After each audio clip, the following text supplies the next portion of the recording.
So some of y'all were asking about my spring and pond and all that kind of jazz. So this here's my spring box. I've got a 2-inch line plumbed into the bottom of it right here. Comes around, goes under the road, comes into a 1,500-gallon concrete tank. That's got a well pump in it. Sits down in. This is the water flowing out of the overflow out of the back of the tank. This creek, we'll walk down there in a second, but that's purely off of the spring. And down there where the skid steer's at, where the pond's going to go.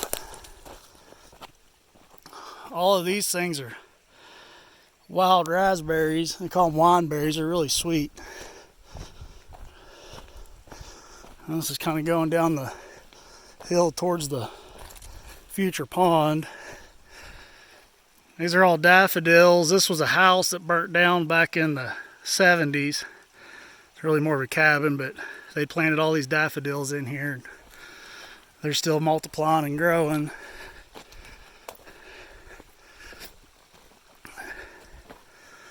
So this is kind of the pond area. The top of the skid steer is going to be about where the top of the dam is, and it'll kind of go across, hit this hill, and come back up around about where we're standing at.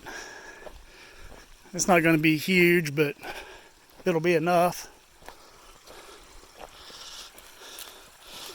And this is the spring coming into it. So it's going to have a good flow of water, and it's good cold water.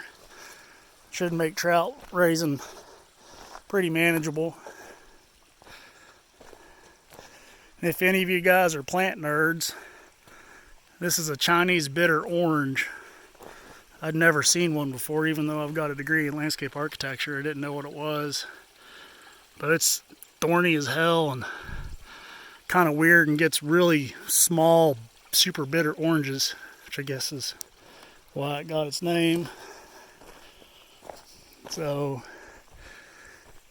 and then this is, we're down in a hollow on all sides. It's 4 o'clock in the afternoon, so the sun's actually hitting us down here now. But that's a skid steer. So that's kind of the setup for down here farting around.